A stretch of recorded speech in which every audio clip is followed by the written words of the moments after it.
बचपन में ही खड़े हो जाते हैं, बचपन में ही खड़े हो जाते हैं। जब पड़ती है जिम्मेदारियां सर पर तो बच्चे भी बड़े हो जाते हैं।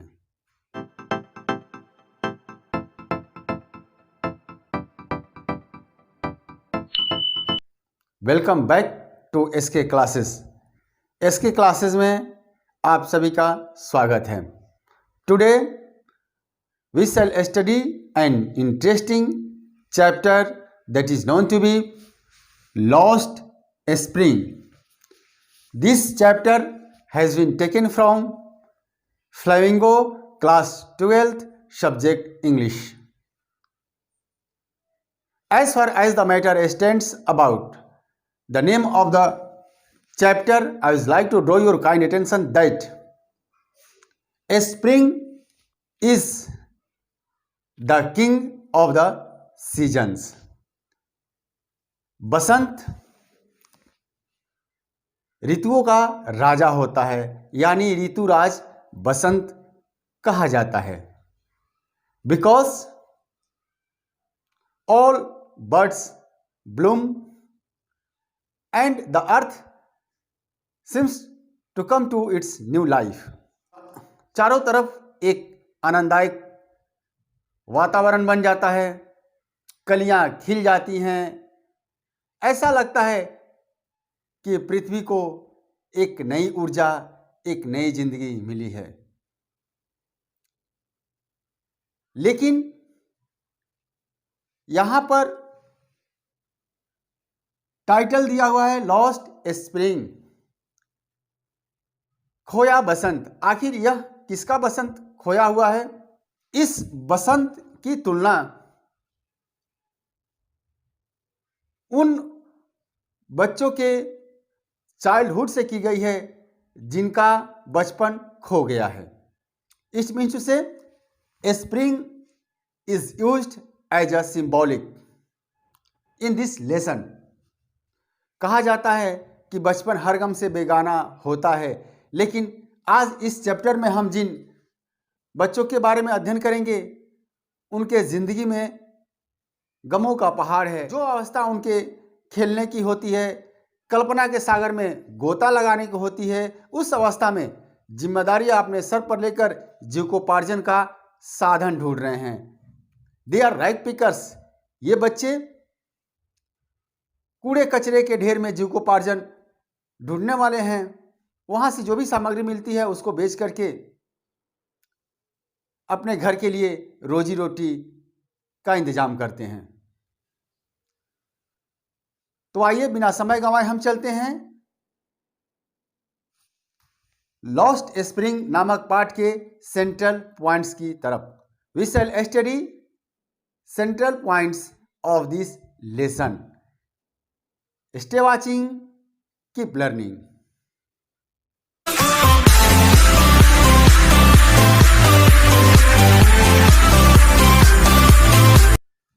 Lost Spring is written by Anis Jung.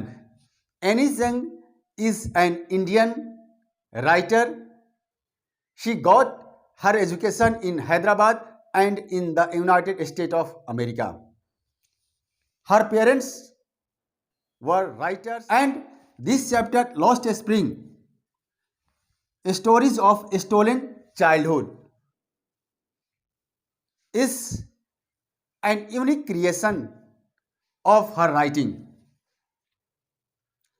यह पाठ एनिस जंग एक भारतीय लेखिका के द्वारा लिखा गया है। इनका जन्म 1964 में उड़ीसा के राउरकेला नामक जगह में हुआ था। इन्होंने हैदराबाद और यूनाइटेड स्टेट ऑफ अमेरिका से शिक्षा ग्रहण की। The writer Anis Jung is going to describe about two burning points in this chapter. First one is poverty, गरीबी। Second, child labor. पॉवर्टी और चाइल्ड लेबर को लेकर एनिस जंग ने इस पाठ में विस्तार से वर्णन किया है। आखिर वे कौन सी परिस्थितियां हैं कि इन बच्चों का बचपन छीन जाता है, इन बच्चों का बसंत खो जाता है। यानी इस बसंत की तुलना इन बच्चों के चाइल्डहुड से की गई है जो खो चुका है। Let us forward towards the central points. The leading character of this lesson is साहेब-ए-आलम। एनिस जंग इस कहानी के मुख्य किरदार साहेब-ए-आलम से मिलती है। वह देखती है कि ये उन बच्चों में से एक है जो प्रतिदिन सुबह अपने कंधे पर एक बैग लिए हुए कूड़े कचरे के ढेर से कुछ सामान इकट्ठा कर रहा है और ये चीजें साहेब-ए-आलम के लिए सर्चिंग फॉर गोल्ड से कम नहीं है। Although he is searching something in the garbage dump as a rag picker, but the process of his earning is not less than earning gold. Anees Jung पूछती है कि क्या तुम स्कूल नहीं जाते हो? Do you not go to school? उसका जवाब होता है कि नहीं। क्यों? वो जवाब देता है कि चूंकि मेरे आसपास कोई स्कूल नहीं है। एनिस जंग बोलती है कि क्या मैं तुम्हारे लिए यदि स्कूल बनवा दूं तो तुम स्कूल जाओगे? वह बोलता है व्हाई नॉट। कुछ दिनों के बाद एनिस जंग फिर उस लड़के से मिलती है। वह पूछता है क्या आपने स्कूल बनवा दिया है? अब लेखिका को यह लगता है कि मैंने तो यूं ही बोल दिया था कि मैं स्कूल बनवा दूंगी। लेखिका पूछती है तुम्हारा नाम क्या है?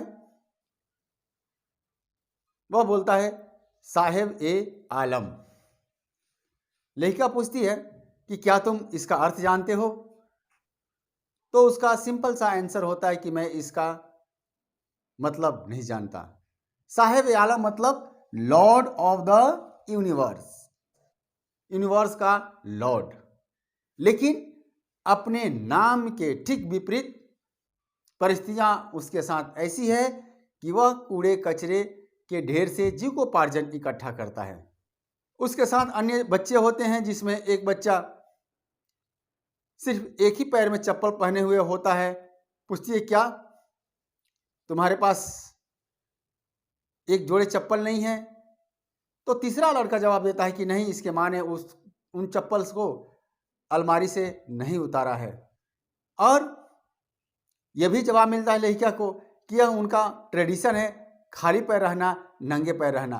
तो शायद खाली पैर रहना और नंगे पैर रहना ट्रेडिशन अपनी गरीबी को छुपाने के लिए बना हो।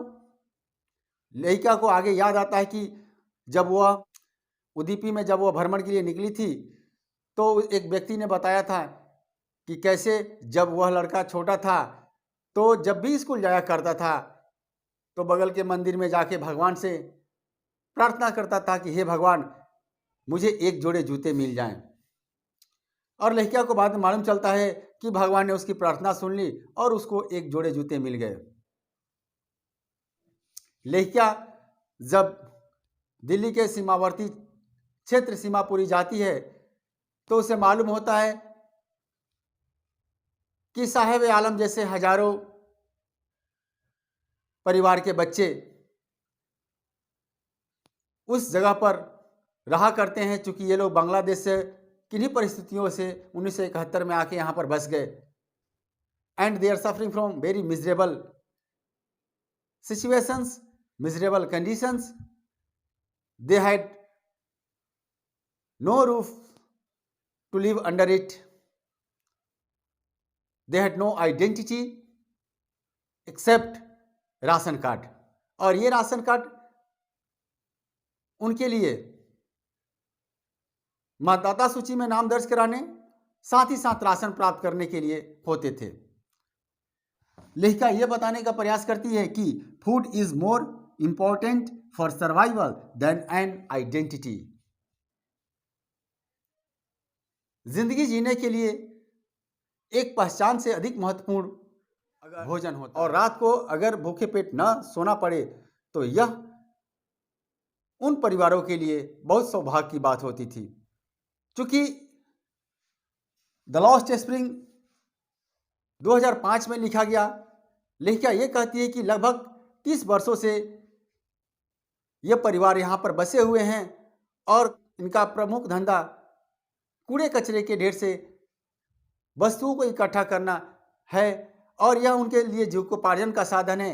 लेकिन उन बच्चों के लिए यह किसी आश्चर्य से कम नहीं होता है जब वह कूड़े कचरे के ढेर से 1 रुपये के नोट या कभी कभी 10 रुपये के नोट प्राप्त कर लेते हैं, because this are the gold for them. कुछ दिनों के बाद लड़कियां जब साहिब आलम से मिलती है तो उसके एक कंधे पर थैला और एक हाथ में दूध का कैनिस्टर लिए हुए देखती है। पूछती है कि क्या कर रहे हो तुम? वह बोलता है कि मुझे नौकरी मिल गई है, मैं एक टी स्टॉल पर काम कर रहा हूं।